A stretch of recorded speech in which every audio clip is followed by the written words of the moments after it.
When I was 4 years old, for my birthday, my parents gave me a box of magic tricks. And I remember practicing them all, and they really sparked a lifelong interest in sleight of hand, misdirection, and distraction. And then when I was about 12, I was looking through an old magazine, and I saw a picture, and in the picture was a boy who was probably about my age, and he was also fascinated with sleight of hand and distraction and misdirection, but he wasn't a magician. He was a pickpocket.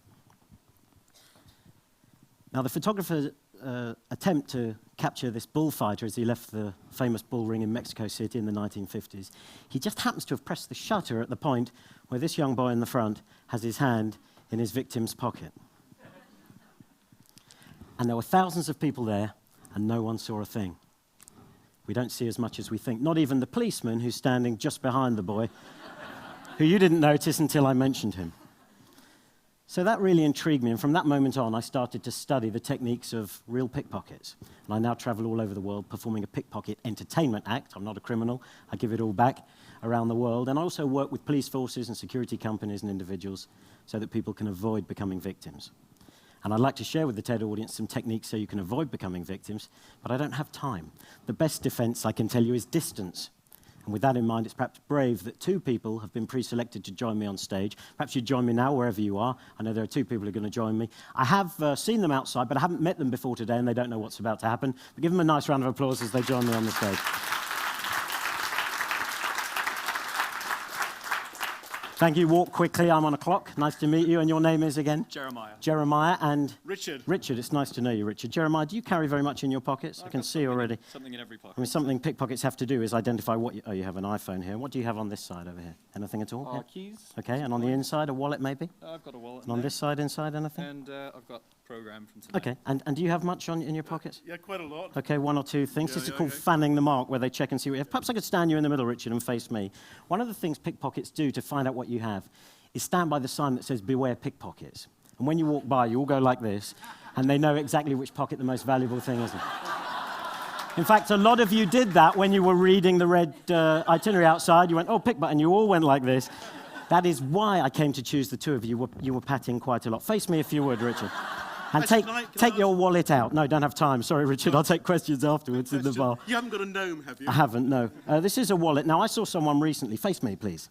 That's it. I saw someone recently in a shop in Knightsbridge. He took out his card, put it into the machine, typed in the PIN number, and as he was typing it in, someone very suspicious sidled over and looked at the number and made a note of it on a mobile phone keypad. It's called shoulder surfing. You should always cover your number when you type it into an ATM or a machine. Anyway, this guy then put his wallet away. I see you carry it on the inside right jacket pocket. And as he did that, the guy with the phone put the phone away in a corresponding pocket, and I realized he was probably signaling to the pickpocket who's waiting outside, so they know which pocket to bump into when you come out of the shop. What do you carry in your outside pocket down here, Richard? I can feel something there. What is it? Could you take it out? A brush. Take it out? A brush? Okay. And can I just move you this way a little bit? Otherwise I'll wait a week and I don't have time. And that brush came from the outside here. Oh, let me pop it away. Thank you very much. And on this side, what do you have? That's your bus pass. Okay, not going to take that. And then a thing on the inside pocket here, your wallet. And on this side, what do you have? Probably a phone. Sometimes I wait a long time for this. A phone, okay.